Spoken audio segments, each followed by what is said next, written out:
लटरम्मै फुल्यो दसैँ फुल लहरे फुल।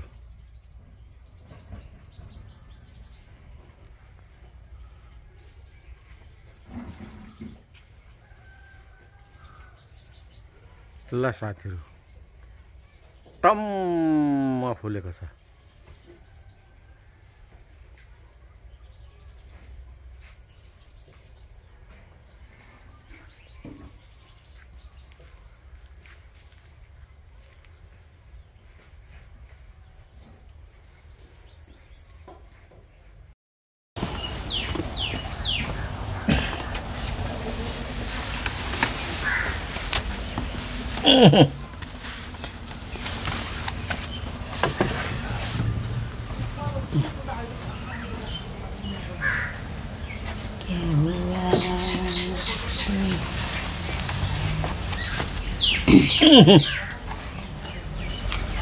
हेलो अनि नमस्ते। भोला शिव मुकबाङ भिडियोमा हजुरहरूलाई स्वागत छ। हजुरहरू सन्चै हुनुहुन्छ होला, हामी पनि सन्चै छौँ।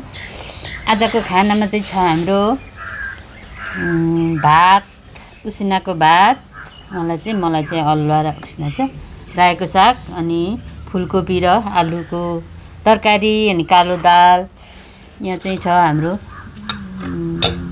चटनी सिद्री गाईको मही र दुध, साथमा पानीले भनिदिनुहोस्। Welcome back to our channel. हाम्रो च्यानलमा यहाँहरू सम्पूर्णलाई स्वागत छ।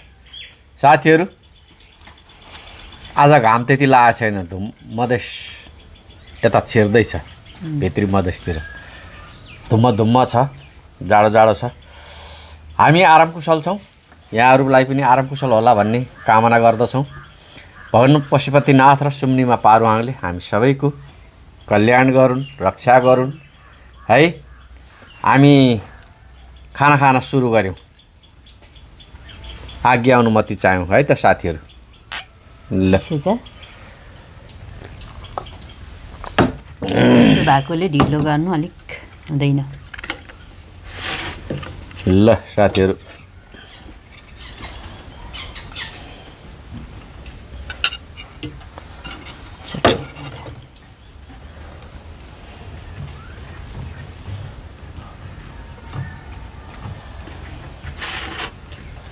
नुन चर्को भएछ। आज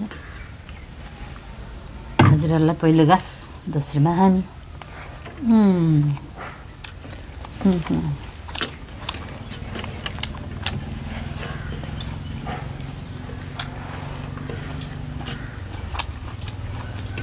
खायौँला।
खण्डको कुखुराहरू सबै पसेछ कुखुराहरू खण्डघरको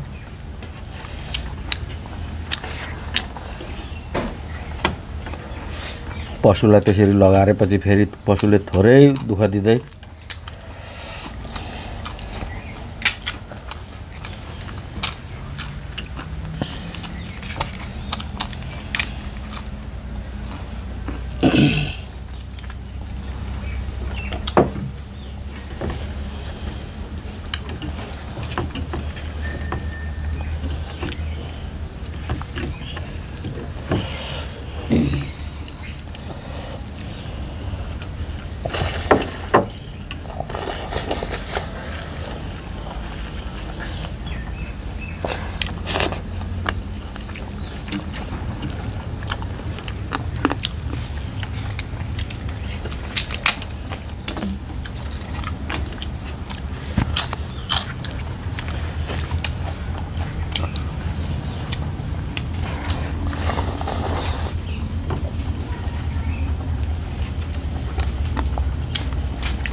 ढोडे कोही पनि नुहाउँदैछ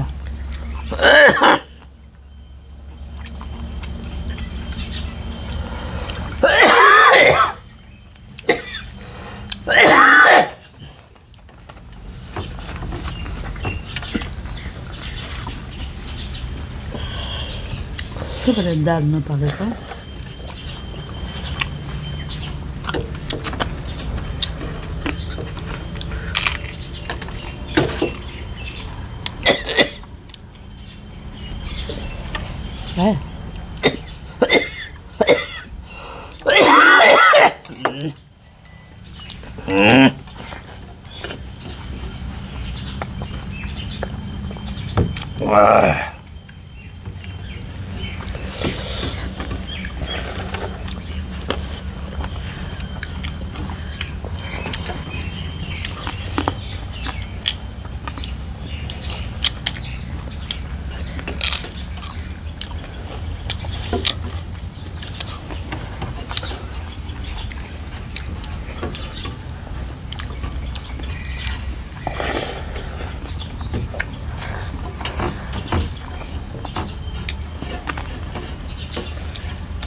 चट्ट अमिलो भएको भन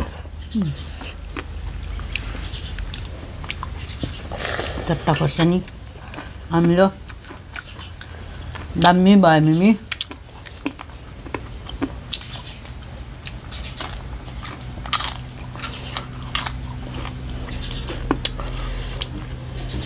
राम्रो गरेर पर्नु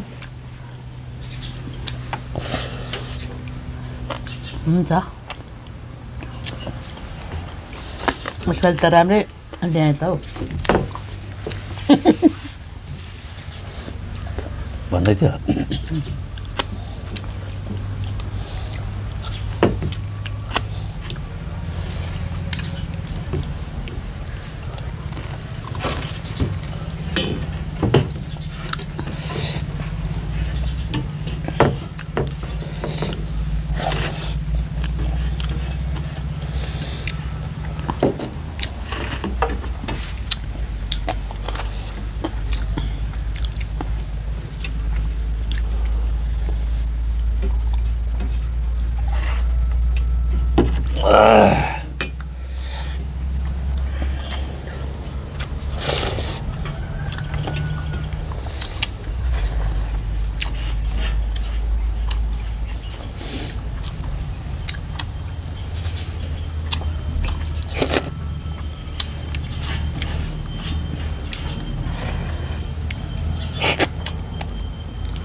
ल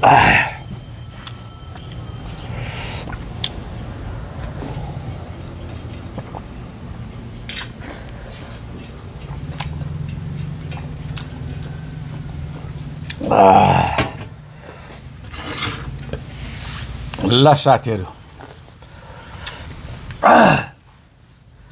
शाकाहारी भोजन गजबले खाइयो।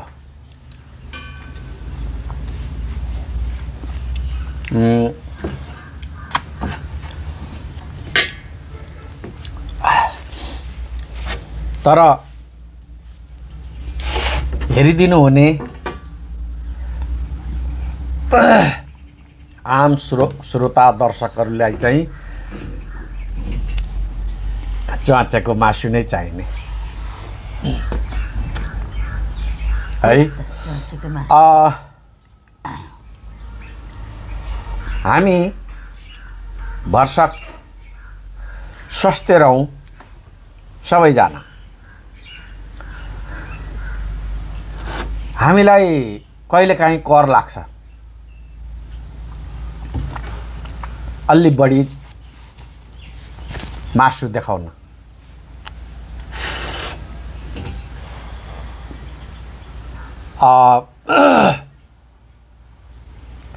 च्वाचेको मासु देखाइएन भने लाइक कमेन्ट अलिक कम आउँछ है। हाम्रो भिडियोहरू हेर्नु हुँदैछ तपाईँहरूले पनि मूल्याङ्कन गर्नुभएको होला। के त माछा मासु अत्याधिक सेवन गर्दा शरीरलाई राम्रो हुन्छ, तपाईँ हामीलाई राम्रो हुन्छ के लाग्छ यहाँहरूलाई?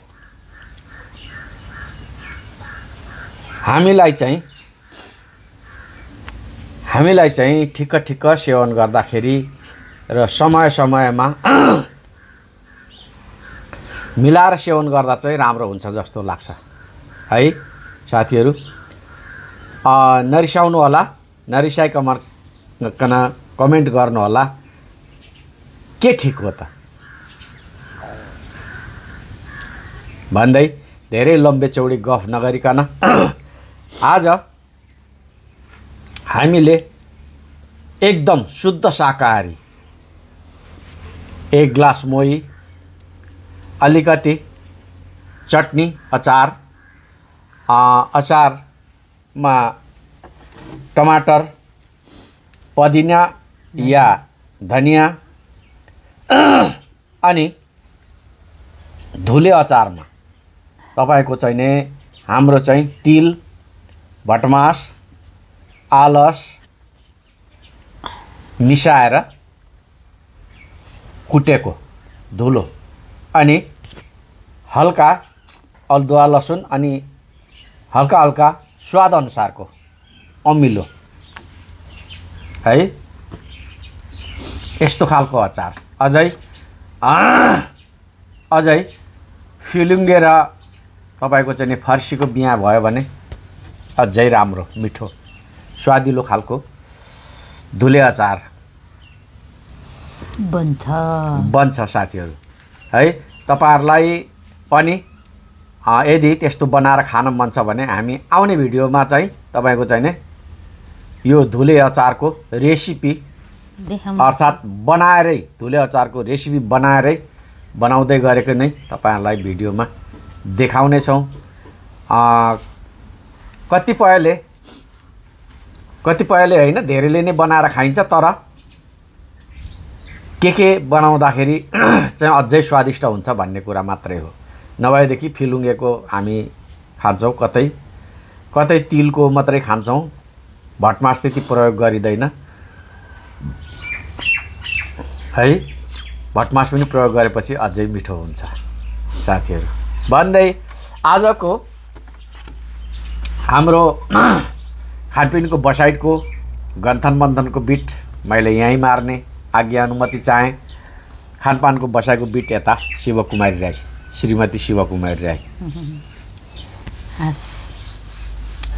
चचेको मासु चाहिँ अब खाइलिएको अनि त्यसैमा हेर्नु पनि स्वाद लाग्छ, खानु पनि चमचम मिठो हुन्छ नि त हैन त। त्यही भएर मन पराइदिनुहुन्छ उहाँहरूले, हामी पनि मिठै लाग्छ।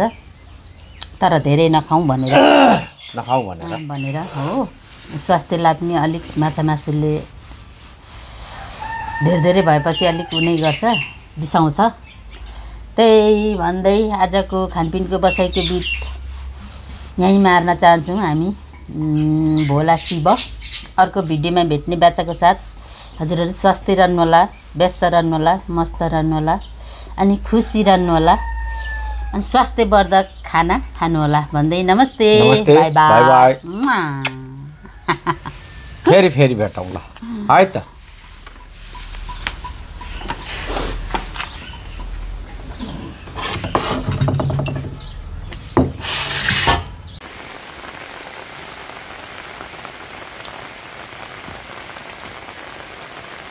फुल यस्तो छ, पानी परेर साथीहरू, पानी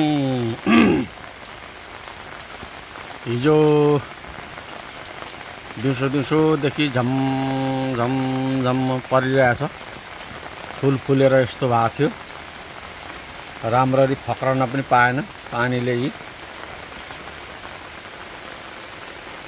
झपक्क साँच्चै मजाको मैले बनाउन खोजेको चाहिँ यस्तै हो।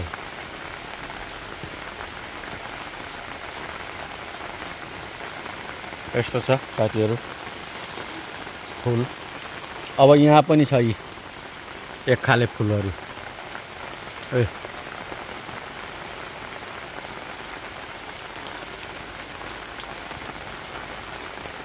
आजको मौसम यस्तो छ है।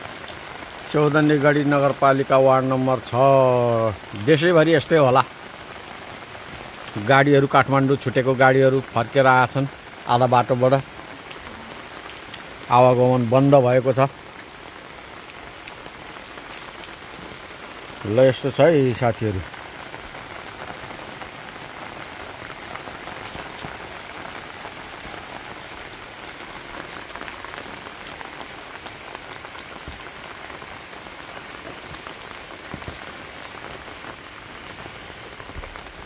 फुल